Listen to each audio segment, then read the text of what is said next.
चुनाव यात्रा powered by Mangaldeep. प्रार्थना की महक प्रार्थना के बाद भी। प्रार्थना की महक प्रार्थना के बाद भी। आपने विपक्षियों पर आरोप लगाया, लेकिन आप मायावती जी को विपक्षियों में नहीं गिनते हैं। आप कभी नहीं कहते कि मेरी उनसे सीधी लड़ाई है, पर मायावती कह रही हैं कि आप खड़े हुए हैं उनका वोट काटने के लिए, दलितों को गुमराह करने के लिए। देखिए, ऐसा है, बड़ी हैं, बहुत दिन हुए उन्होंने मेरा नाम ही नहीं लिया।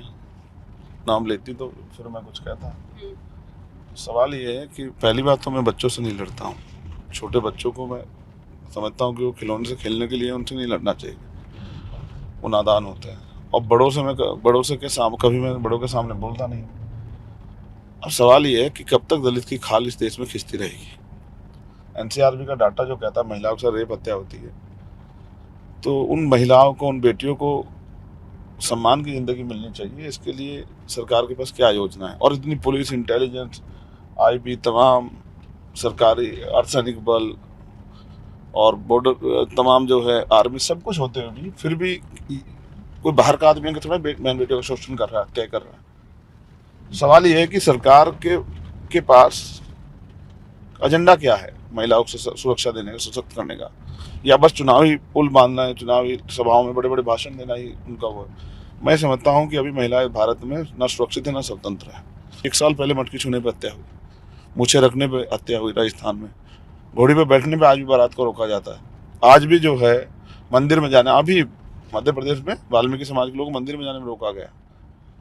तो मैं समझता हूँ कि जब आज भी इतनी गैर बराबरी, तो फिर वो किस मुंह से इस तरह के टिप्पणियां करते हैं। और ऐसा लगता है एक ही टाइटल के लोग जो ज़्यादा इस बात को लिखते हैं।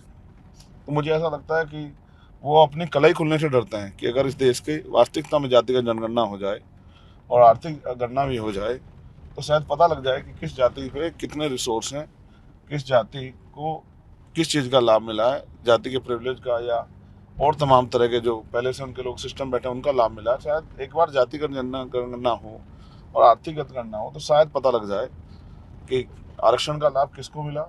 क्या है आपके एजेंडे में नगीना के लिए? यहाँ की समस्याएं क्या हैं और आप किस प्लान के साथ चल रहे हैं? क्या करेंगे अगर जीत गए? नगीना में बहुत सबसे बड़ी समस्या, नगीना में नहीं देश भर में बेरोजगारी की है। फिर महंगाई भी एक बहुत बड़ी समस्या है। फिर यहाँ पे बाढ़ की समस्या है, बाढ़ से भूमि का कटान हो जाता है, बहुत सारी खेती बह जाती है, लोगों पर रहने की ज़मीन, घर उनके बह जाते हैं। खो की समस्या है यहाँ, जो है गुलदार की समस्या। गुलदार ने 25,000 लोग जान ले ली, किसी को कोई फर्क ही नहीं पड़ा। मैंने एक दिन पूरे दिन आंदोलन किया रात तक, तब जाके 100 पिंजरे लगे। मैंने मांग उठाई कम से 25 लाख का मुआवजा मिले, तब 5 लाख का मुआवजा देना शुरू किया। और उसके साथ साथ यहाँ सड़कों की, यहाँ का पानी खराब हो गया है, बिजली की, तमाम तरह की समस्याएं जो हैं वो हमारे सामने हैं। उसके बाद यहाँ अच्छे स्कूल नहीं है, अच्छे कॉलेज नहीं है, यूनिवर्सिटियाँ नहीं है, एक भी मेडिकल कॉलेज नहीं है उस तरह का, और नहीं हायर सेंटर है। मैं चाहता हूँ एम्स जैसे हॉस्पिटल यहाँ बने, मैं चाहता हूँ यहाँ स्पोर्ट कॉलेज बने। गांव में प्रतिभाओं की कमी नहीं है, लेकिन प्रतिभाओं को अवसर नहीं मिल रहा है। जिस तरह मेरे जैसे व्यक्ति को संघर्ष करना पड़ रहा है, उस तरह गाँव के बच्चे बहुत प्रतिभावान होते भी वो आगे नहीं निकल पाते, क्योंकि गाँव की तरफ कोई देख ही नहीं रहा है।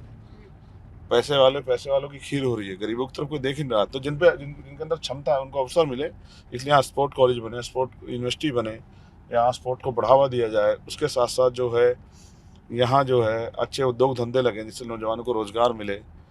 यहाँ जो है कुटीर उद्योग लगे जिससे महिलाओं को रोज़गार मिले। तमाम तरह की बुनियादी जो सुविधाएं हैं, रोटी कपड़ा मकान, उनके लिए सरकार जिम्मेदारी को उसको समझे, क्योंकि टैक्स जनता ही तो देती है सरकार को चलाने के लिए। उस टैक्स को चाहे आप अडानी अंबानी का लाखों करोड़ रुपए का लोन माफ़ कर दो, चाहे गरीबों के लिए कुछ कर दो, चाहे आप उनके करोड़ों रुपए के जो है मीडिया को एडवर्टाइज दे दो, या फिर उनके लिए कुछ कर दो।